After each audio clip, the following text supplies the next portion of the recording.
everybody! So we are moving on in Chapter 8 today, and we're going to start looking at area of two-dimensional figures. If you're following along in the book, you'll notice this kind of covers things out of section 8.3 and 8.4. I'm going to put the two of them together with the hopes of at the end of the chapter maybe putting a little bit larger project together where you can use a lot of the information you're getting in these sections.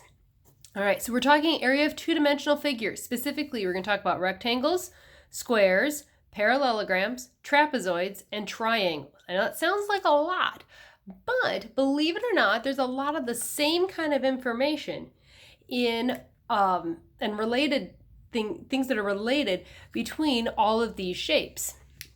So, a couple main things that you need to pay attention to. One, whenever we're talking area today, we need to remember that the base and the height must form a right angle. All of our formulas, you're going to see something related to base and height. And you know you're going to what sides to use or pieces in the figure to use based upon whether they form a right angle or not. Also, units on the answers are going to be squared because we're multiplying two things together. So our way of showing that we multiplied an inch together is by saying inches squared. All right, so let's jump in here. We're going to start with rectangles. And you'll notice I have the formula already written in here for rectangles. Area equals base times height. Remember, when there's nothing written in between two variables, that means you multiply. So B is base and H is height. Now, as you work through problems, you have to decide what's my base and what's my height. In the case of a rectangle, it really doesn't matter which you call which. Now, usually we think about bases going horizontally and heights going vertically. So that's kind of what we'll think about here. So we're going to say our base is 6 and our height is 2. So all we're going to do is we're going to multiply 6 times 2, which we all know to be what?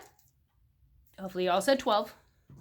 And then we got to put our units on our answers. Units are important.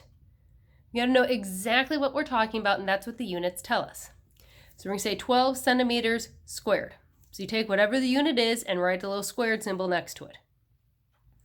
Let's look at our other rectangle example. We have a base and a height again that we need to find. Let's call this one the base and that one the height.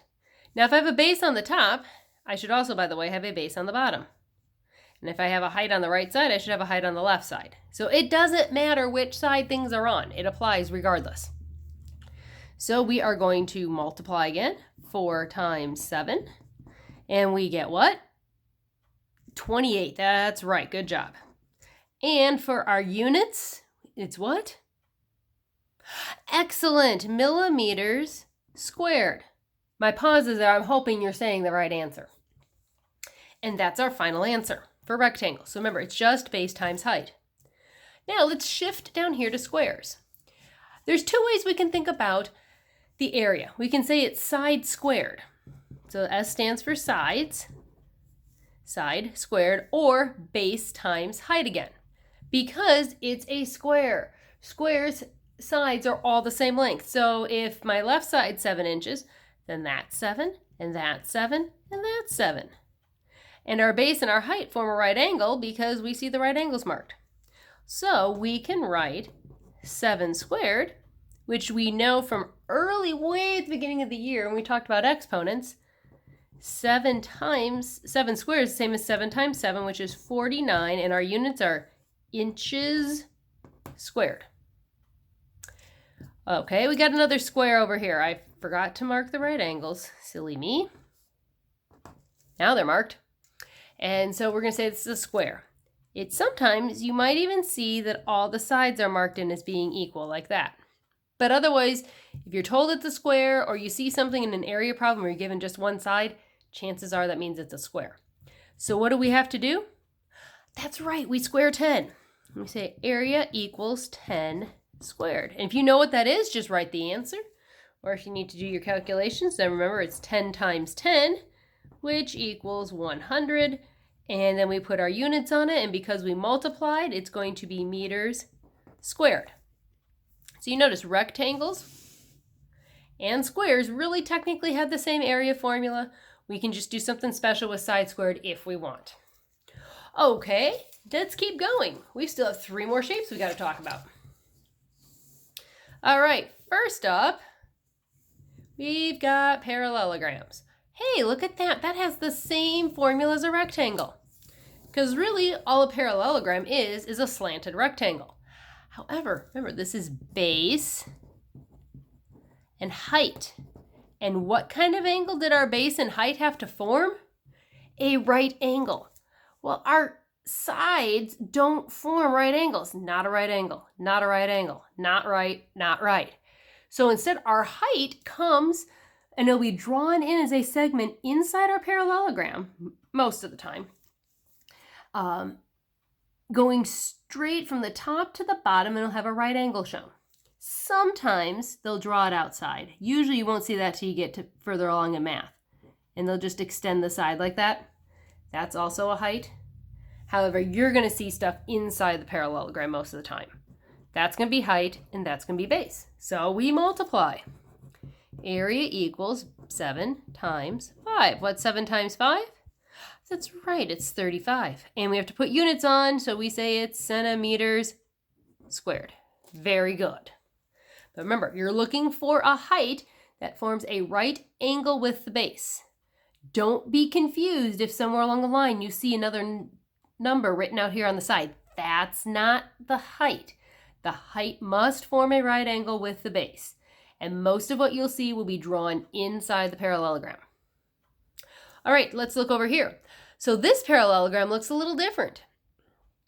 Our height is on the inside as it should be, and that's 1 inch, by the way. But it just looks a little different because the parallelogram set up a little differently. So there's my height, and there's my base. So once again, I'm multiplying 3 times 1, my base times my height, because those two pieces formed a right angle. 3 times 1 is 3, and our units are what? Hope you said inches squared. Very good. All right. 2 more shapes. We can do this, guys. And then you can practice. Trapezoids. We haven't really talked about those much yet. However, they do show up. They're another kind of quadrilateral. And what you notice with trapezoids are there are 2 sides that are parallel. Those are our bases, base 1 and base 2. And then a height that forms a right angle between the 2 bases. So we have a special formula. 1/2 times the height times base 1 and base 2. It doesn't matter which one you make base 1 and base 2, just as long as these two are the parallel sides. And then order of operations tells us, what do we have to do first? That's right, we take care of the parentheses. Then we multiply. Now you'll notice I wrote a second way to write this formula, just because some people, they like to multiply the height and the sum of the bases and then divide it by 2. So just keep that in mind. It's an alternative. This is typically how you see it handled though. So let's do this problem. Let's fill in every piece. The beauty of using formulas and then labeling things in a picture is that you know exactly where you need to plug things in. So we've got 1/2. Then we have to write in our height. Our height is 4. Then our base 1 we said was 6, and our base 2 was 11. There we go. So now we solve. We took everything that was in our formula, plugged something in for it so we can solve. So order of operations, 1/2 times 4 times 6 plus 7, or 6 plus 11, sorry, is 17.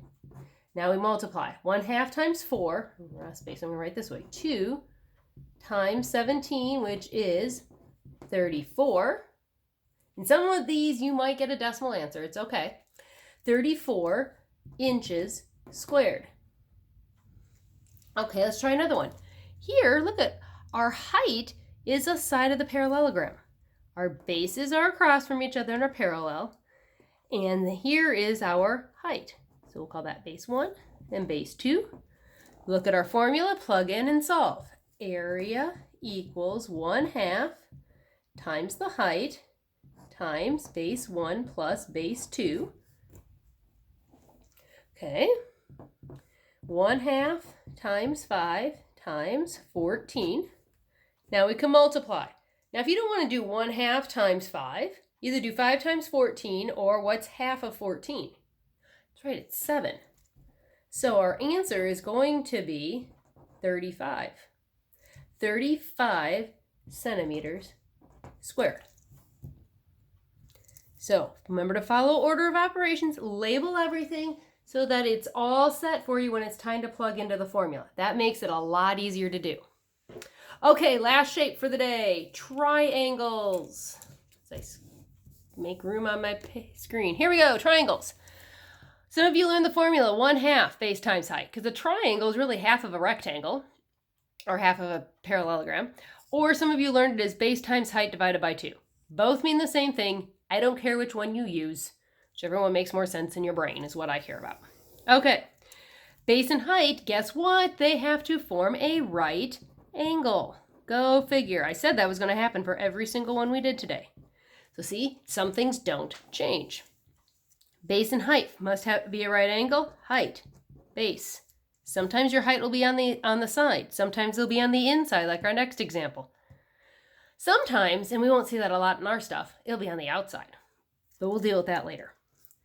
All right, so we plug into our formula. Area equals 1/2 times our base times our height. 1/2 times 6 is 3. 3 times 5 is 15 centimeters squared. Notice our units have not changed. And our last one. Look at our heights inside our triangle. A lot of times heights are going to be shown if they're inside a figure with a dotted line. Not always, but a lot of times. And then our base is out here. It's 3. So we take 1/2 times our base times our height. Once again, if you don't want to do 1/2 times 3, because you know that's not going to be an integer or whole number answer, so do 1/2 times 8. What's 1/2 times 8? It's 4. 4 times 3 is 12. And then we put our units on inches squared.